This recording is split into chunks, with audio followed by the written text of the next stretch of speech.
میں، شفا صالحین کے دور میں، شہیدان کربلا کے دور میں، اللہ والوں کے دور میں کیا معاملہ ہوتا ہے؟ ماں کہتی ہے او میری بڑی اماں ایک کام کرو، ایک سال رک جاؤ، میری طبیعت اور بھی زیادہ خراب ہوتے جا رہی ہے، او میرے نین کے تارے تم مدینہ چلے جاؤ گے، میرے منہ میں شربت دینے والا کوئی نہیں ہوگا۔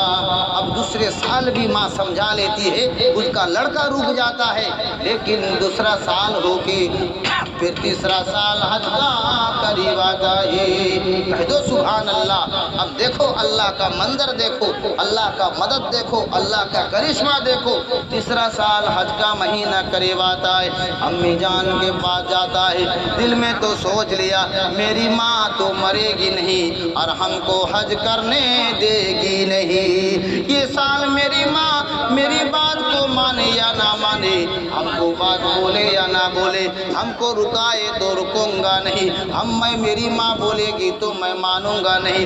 دو سال سے میری ماں کہہ رہی ہے وہ بیٹا اگلے سال حج کو جانا، وہ بیٹا اگلے سال حج کو جانا، میری ماں مرتی نہیں ہے اور مجھے حج کو جانے دیتی نہیں ہے۔ اب تیسرا سال ارادہ کر لیا، یہ سال میری ماں روکے گی تو ہم مانیں گے نہیں، مرے گی تو مرنے دے، رہے گی تو رہنے دے، لیکن یہ سال ہم حج کو ضرور جائیں گے۔ ماں کے پاس جاتا ہے، او میری امی جان تم میرے سر میں ہاتھ رکھ کر کہہ دو تم مجھے دعا دے دو، او میری بڑی ماں میں مدینہ کو جا رہا ہوں، نبی کا روضہ کو دیکھنے جا رہا ہوں، میرے نبی جو مکہ میں پیدا ہوئے ہیں، خانہ کعبہ کا طواف کرنے جا رہا ہوں، مدینہ میں نماز پڑھنے جا رہا ہوں، میرے نبی نے فرمایا ہے، عالم علماء نے فرمایا جو خانہ کعبہ میں ایک وقت کی نماز ادا کرتے ہیں، 1,00,000 نیکی ان کے اعمال نامہ میں ملتا ہے۔ کہہ دو سبحان اللہ۔ میرے نبی نے فرمایا، عالم علماء کے منہ سے سنا، جو ایک وقت کی نماز مدینہ میں پڑھتے ہیں 50,000 نمازوں کا ثواب ملتا ہے۔ او میری امی جان اس سال جو ہے میں مدینہ جانے والا ہوں۔ امی کہتی ہو میرے بیٹے میرا آخری ٹائم قریب ہو گیا ہے، او میرے بیٹے، او میرے نین کے تارے، او میرے لخت جگر، او میرے نور نظر، تو مجھے چھوڑ کر کہاں جا رہا ہے؟ تو مدینہ کو پہنچے گا نہیں، میں اللہ کے پاس پہنچ جائیں گے، تو مجھے نہیں دیکھ پائے گا، میں تجھے دیکھ نہیں پاؤں گی، تڑپ تڑپ کر اللہ کی پیاری بن جاؤں گی۔ میرے عزیزوں میرے دوستوں، یہ امی کہہ رہی ہے، بیٹا کہتا نہیں مانوں گا، یہ سال مجھے حج کو جانا ہے، تو مرے گی تو مر جا مگر میں حج کو جاؤں گا، تو رہے گی تو رہ جا مگر میں یہ سال حج کو جاؤں گا۔ ممی کی بات کو نہیں سنا، امی نے ہاتھ پکڑ لیا، ہاتھ کو جھکڑ دیا، میں مدینہ کو جا رہا ہوں۔ کہہ دو اللہ اکبر۔ کہاں جا رہے ہیں؟ مدینہ کو جا رہے ہیں۔ اب دیکھو کیا ہوتا ہے، راستہ میں چلتے جا رہے، جیسے آج جو ہے میرے عزیزوں میرے دوستوں کیرلا سے پیدل حج کو چلے ہیں، مہاراشٹر سے حج کو چلے ہیں، یو پی سے پیدل حج کو چلے ہیں۔ میرے نبی نے فرمایا پہلے کے دور میں لوگ پیدل حج کو جاتے تھے۔ کہہ دو سبحان اللہ۔ میرے عزیزوں دوستوں لوگ جو ہے چل چل کے حج کو جاتے، جہاں پر شام ہوتا تھا وہاں پر مقام ہو جاتا تھا، پھر صبح سے شام تک چلتے، جہاں پر شام ہو جاتا وہاں پر مقام ہو جاتا۔ اب چلتے چلتے چلتے اب اتنا قریب جو ہے سعودی عرب میں پہنچ گئے۔ کہہ دو سبحان اللہ۔ کہاں پہنچ گئے؟ سعودی عرب میں پہنچ گئے ہیں۔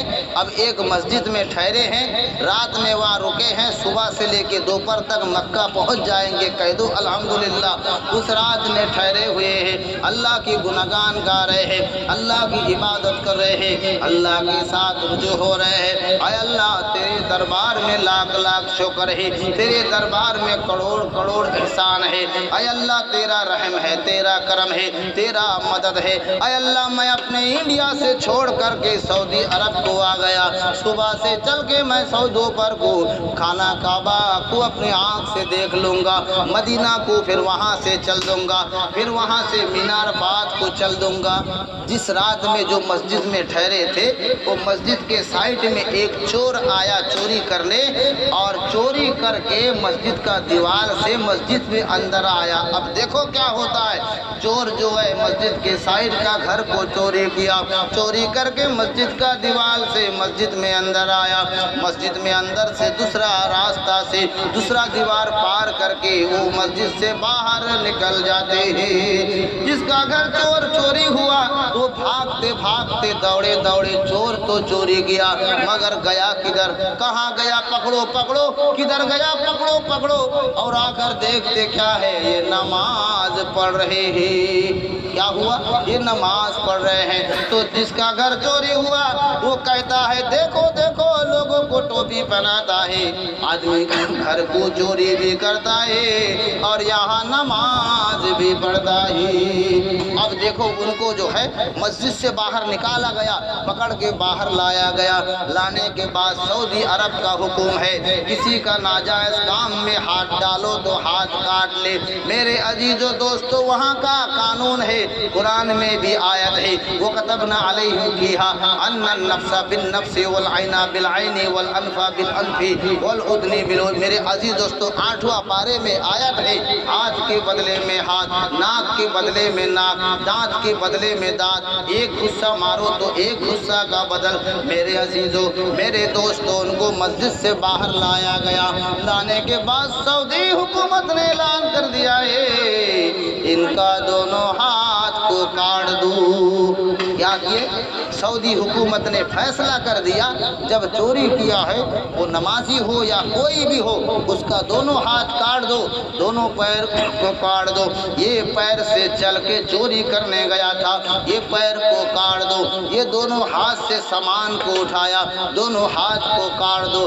زبان میں ایک جو ہے کانٹا مار دو۔ میرے عزیزو میرے دوستو، یہ منظر کر کے مدینہ کے مکہ کے گلی گلی میں گھوم رہے ہیں۔ دیکھو دیکھو، نماز بھی پڑھتا ہے اور لوگوں کا گھر لوٹ مار بھی کرتا ہے۔